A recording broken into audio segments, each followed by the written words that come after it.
Hello viewers, good afternoon and welcome to yet another exciting edition of Visionary Corner right here on Millennium TV, the program that always comes on your TV screens every 16 hours on Mondays. Ensure to catch us live always on your Top Star Decoders channel 95. Of course, on Facebook, you can always catch us. We are Millennium TV Zambia. Now, on this particular exciting edition, we are being joined this particular afternoon by Madam Kezia Mukena.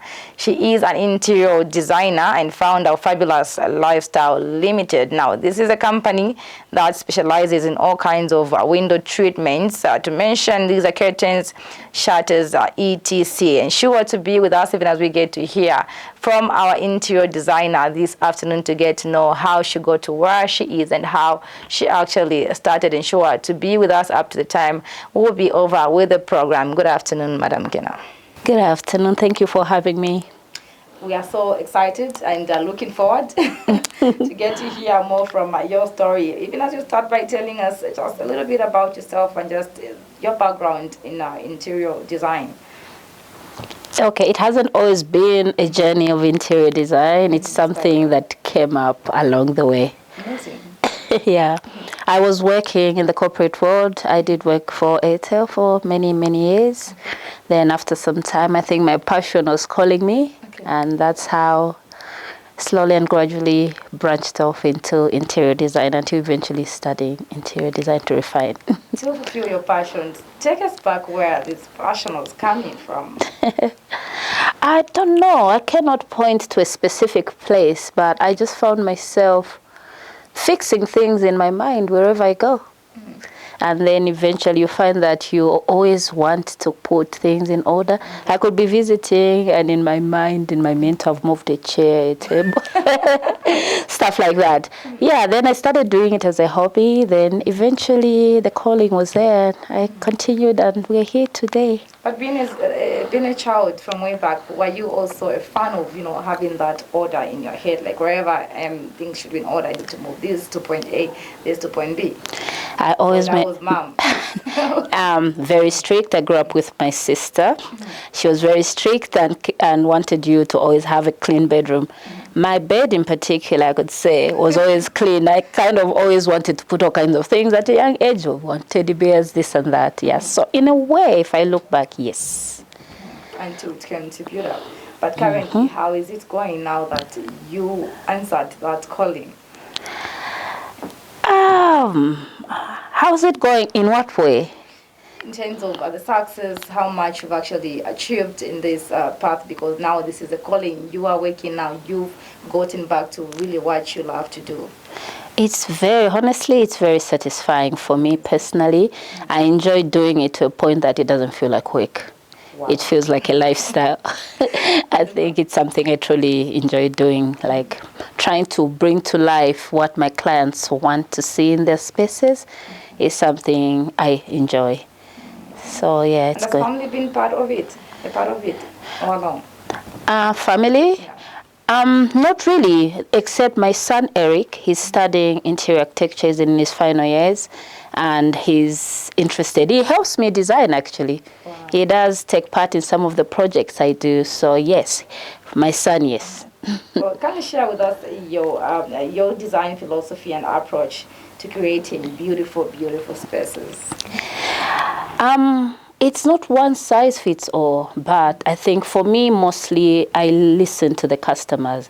My personal fascination is mid-century modern minimalism and a lot of biophilic design. Those are things that define what interests me as a designer. But most of it is my clients, their space. I listen to them. They mention to me how they wish to utilize the space and what they hope they could see. So using what they're saying and then putting in my personal touch and professional know-how of spaces, we get to a space. So each project, each space is different. Yes. But as you jumped into it, taking it part of you now, you are out from this professional life. Now, this is what you're jumping into. For the first time you deliver to a client, how was the response like? It's been an easy, gradual process journey. I didn't just jump into a project. Like you introduced me initially, when I stopped working in the corporate world, the first thing I did, I run a business that specializes in bespoke curtains and blinds. So I went straight into the business of selling window dressings. So while doing that, the interest for interior design was there, but first initially it was a business of selling that. So I've gradually grown that passion into what it is today, that I've done a few projects, I've done a few spaces. That's how we got there. But the business still remains ongoing. Which one? The curtains? Yeah. Absolutely. That's the core business. So now the business has grown because it's brought in a new part of the business, which is interior design. So the business has become a fully fledged interior design business. Yes, but how do you describe your design style and what influences your aesthetic?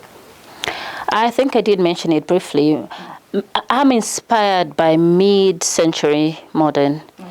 I also draw a lot of inspiration from the Georgian era decor and Art Deco periods. I like minimalism as well. So those are very different things I've mentioned in the design space.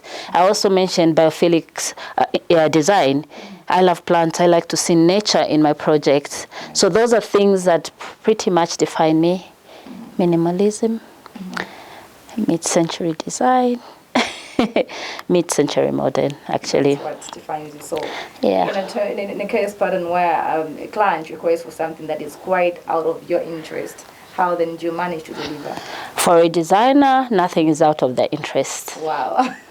For a designer, when you come with your project, it's for me to peel the layers of the project, and ultimately it's your space. We're working together. Ultimately, it's for me to deliver what my clients want. What preferences you asked about are just preferences. But as long as the concept is there, the client explains what they wish. Nothing is out of reach. I can deliver what my clients want.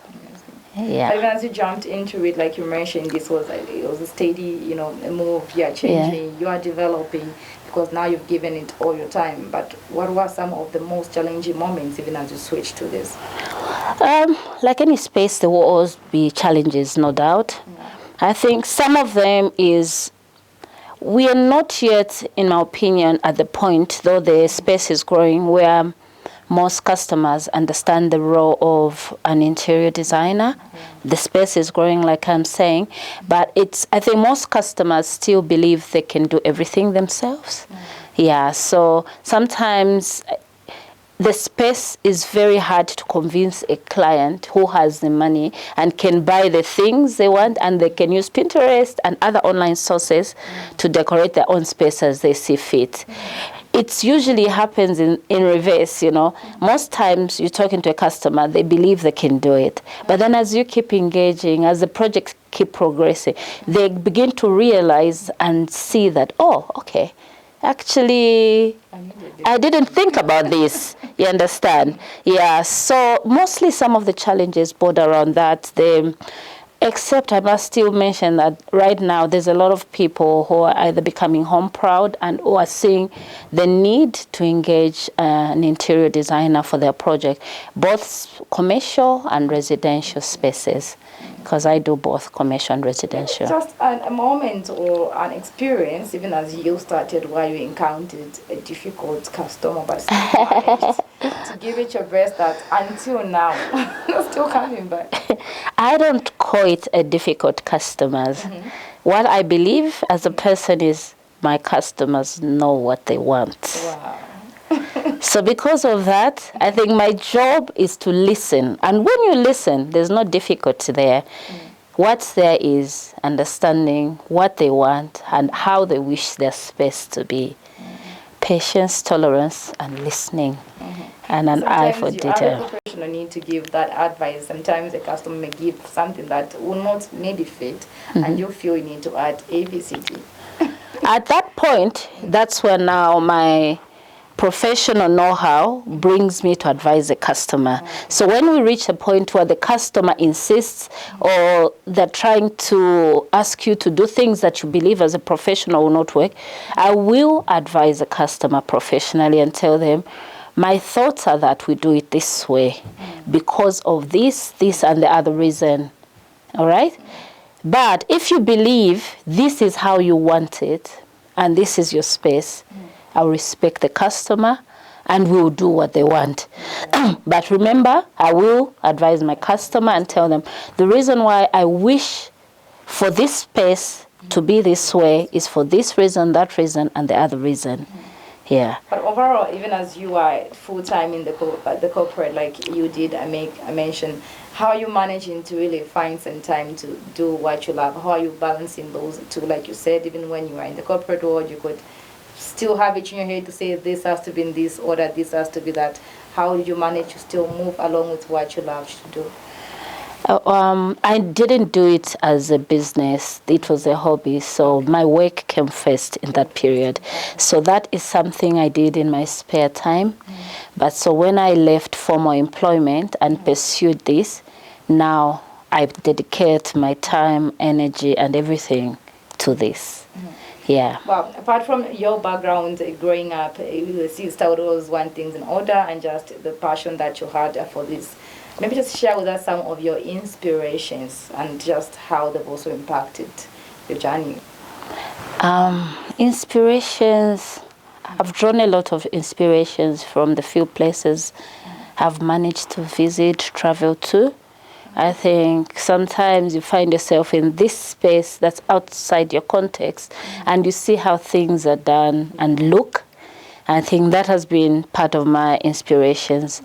I enjoy to look at different types of architecture. I get mesmerized at how they thought of that structure, how they managed to decorate that structure. That forms part of my inspirations. I love to visit places. I love to travel whenever it's possible. Yeah. But are there any other trends, design trends, and just how you also, your favorite design trends rather, and just how you also manage to incorporate them into your projects? I'm not one for trends. I believe in timeless designs.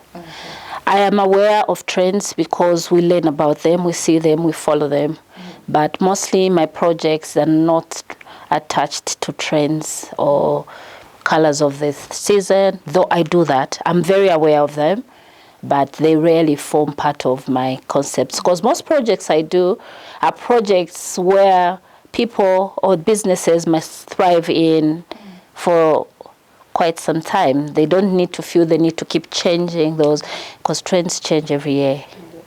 Yeah. But well, even as your passion grew for it, you've now diverted from the working space. Now this is a part of you and it's growing. I believe customers are also coming on board. It's becoming very, very busy, and just to know how you are now managing to balance, family and that kind of work as well, and just being a person who loves the order, to be in a good space. I know people around you be like, she's just too specific with things. How are you managing to live even at home to ensure that things, look that what I believe people begin to adopt what they do even wherever they are.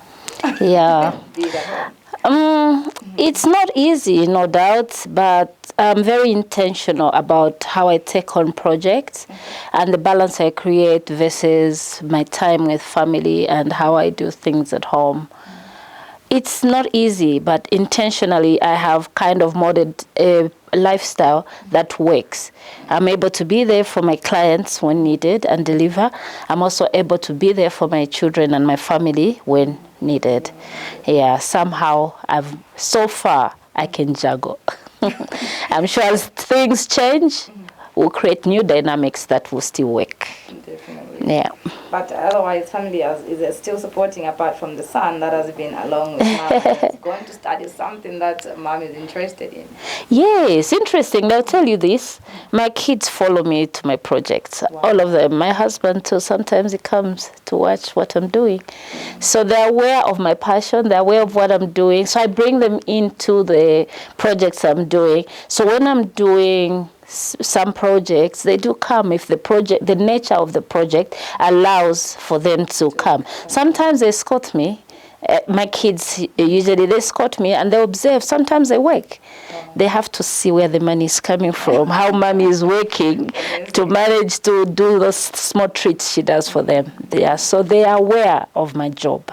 As the commitment was growing and the work is growing, just maybe to know if there was a part where you felt like it's getting too much, maybe I can't do it. No doubt it does get too much, but never feel like I can't do it. Oh, wow. I think when it gets, I believe, like I told you, it's like a lifestyle. Sure. It's something I love to do. So to transform.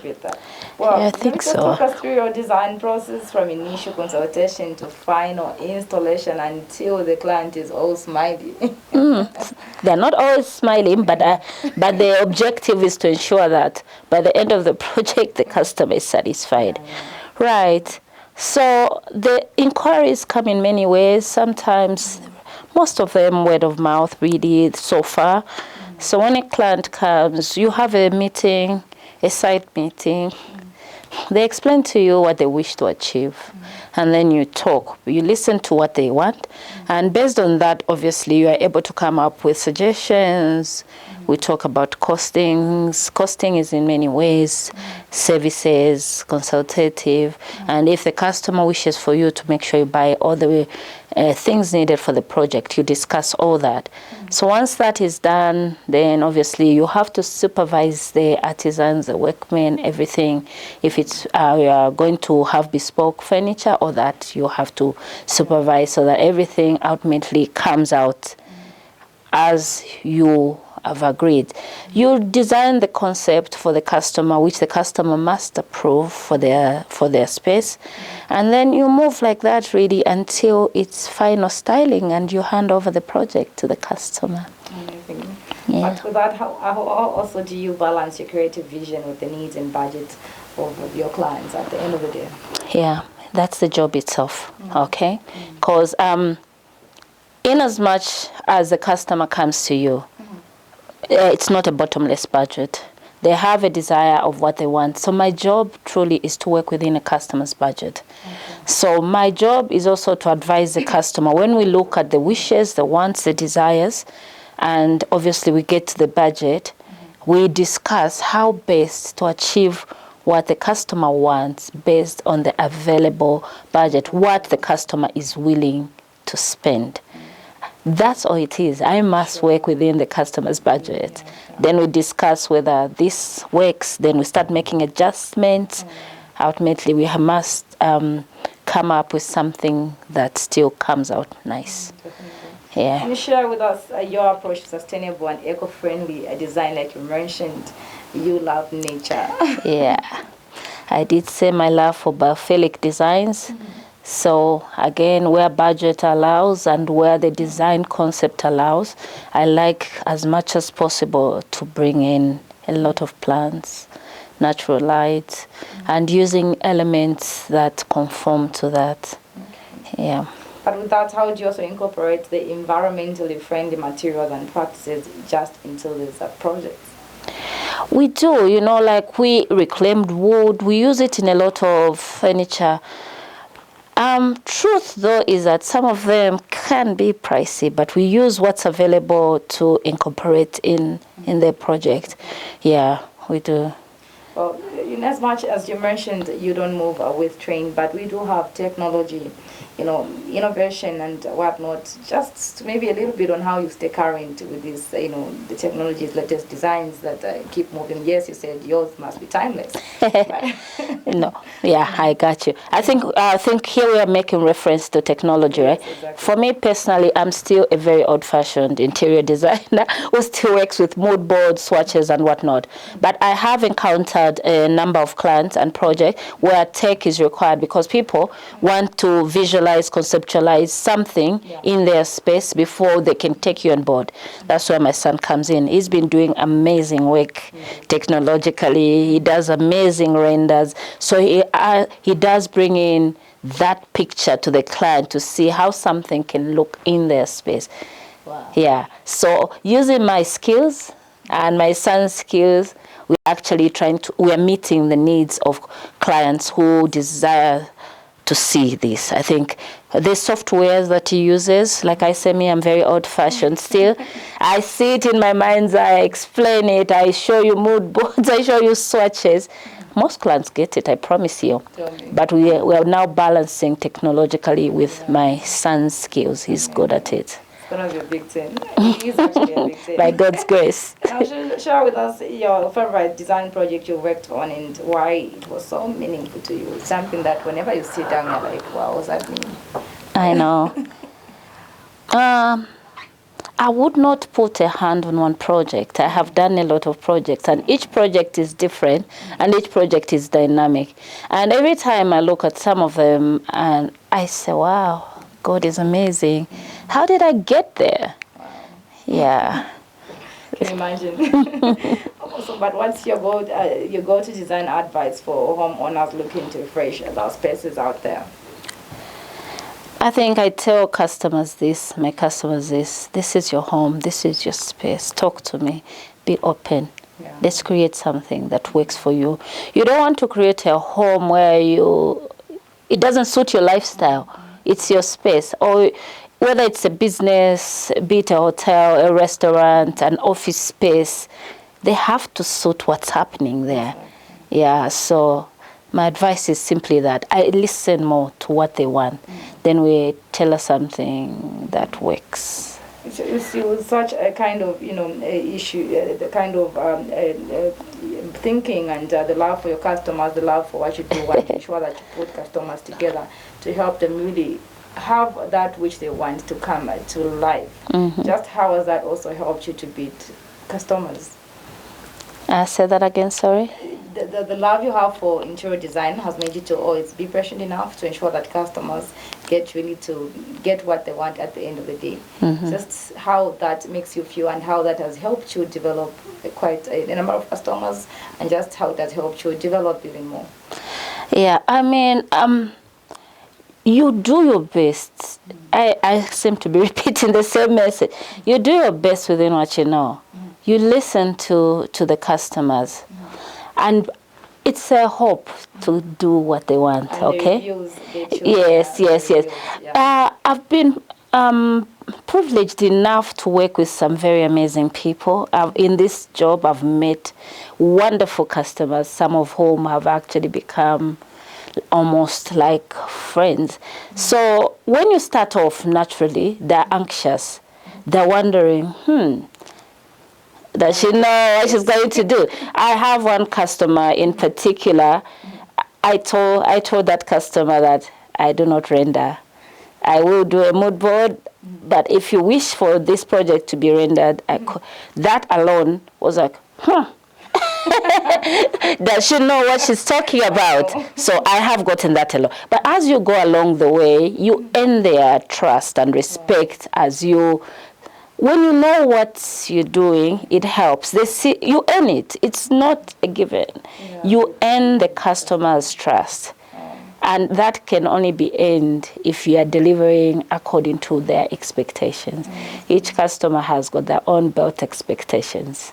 So that's why I thrive to meet their expectations. In some cases, I've been lucky enough to exceed them.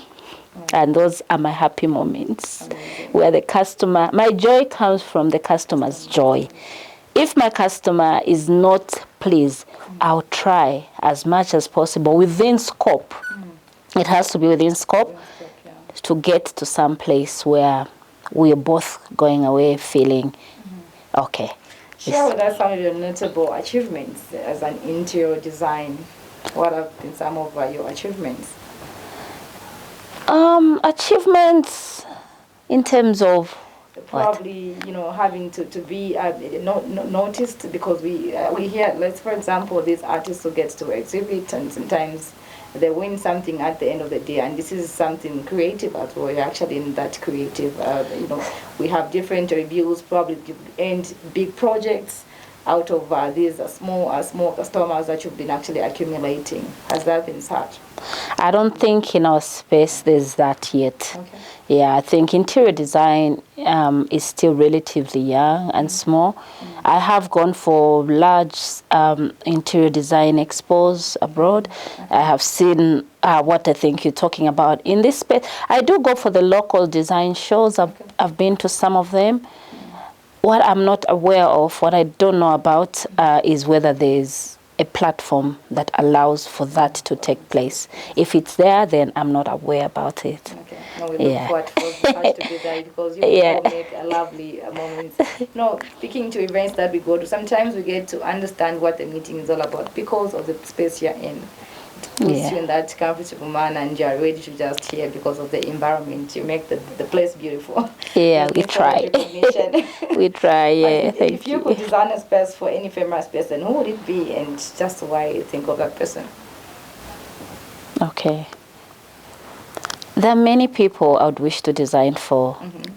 Many celebrities, leaders in our societies, corporate world gurus, and many people.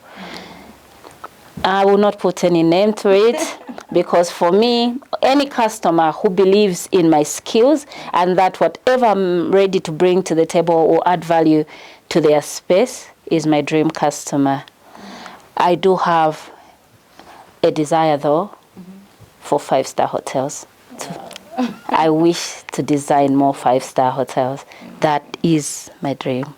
Look forward, and it's going to be so, I believe so. By God's grace. Just a quick word to our viewers about growing up like you. They have a passion for this, and they're taking a look at the space like Zambia, where people don't feel the need for that. They feel I can create my own space. They don't see the importance of having interior designers be in that space and make the place beautiful. Just how we can also come up any advice to them, because you are thriving in that line. My advice is simple. We are here to support your projects. We all can be good at the same things. Engage us. We'll give you the space you dream of, the space you imagine within your budget, within what you desire. That is my message. Sometimes there's a perception that it's expensive or it's not necessary. But I think the more you engage with an interior designer, the more you realize that, why didn't I do this earlier for my other projects? When it's too late. Well, just give us a sneak peek into any upcoming design projects or collaborations. I've just finished doing a coffee shop at East Park. Wow. I think, so in that project, I did try to bring in some plants because I think the client, we did a few designs that allowed for more life, plant life in the project. It's a small space, but at least you'll be able to see that it's there. Yeah. We just to also get to know more on how we can stay updated with your good works to the viewers out there watching. Any social media platforms? I am on Instagram and Facebook, so you can search for Fabulous Lifestyle Ltd. You'll be able to see some of our works. Yeah. Any final remarks or words to the viewers out there even as we come to the end? Look for Fabulous Lifestyle. We are here to give you your spaces, the kind of environment you desire. Call me, I'm accessible. Message me, I'm accessible. And let's see what we can do together. Yeah. Ways to just change that narrative. You know, you mentioned people feel it's not necessary. It's expensive. Only until you encounter it will you know whether it is or not. You know, perceptions are perceptions. But until, so maybe I would ask more of our viewers to try and engage me, engage an interior designer generally, and see what your experience is. Then you see whether it adds value. It will, I promise you. It actually helps you save money. For sure. Because you end up buying unnecessary things if you don't get the support. Yeah. Well, we look forward. I believe most of us will look forward to that. It's good to be in a good space. Thank you so much. My pleasure. We look forward to actually seeing more of that, and just to the pages that you've actually given out for people to follow up and get to engage and know the importance. Like you said, it's good to engage. Yes, it is. Dear viewers, for now we come to the end of Visionary Corner today on this particular edition. Thank you so much for having joined us, and to mention who we are this particular afternoon to those of you catching us just about now was Madam Kezia Mukena, who is an interior designer, founder of Fabulous Lifestyle Ltd, the company that is specialized in all kinds of window treatments, curtains, shutters, and etc., as it has many more to do with. Thank you so much for having joined us this particular afternoon to learn more, to hear on this amazing story from Madam Mukena, an interior designer. But we bring to you more and more exciting stories on Visionary Corner.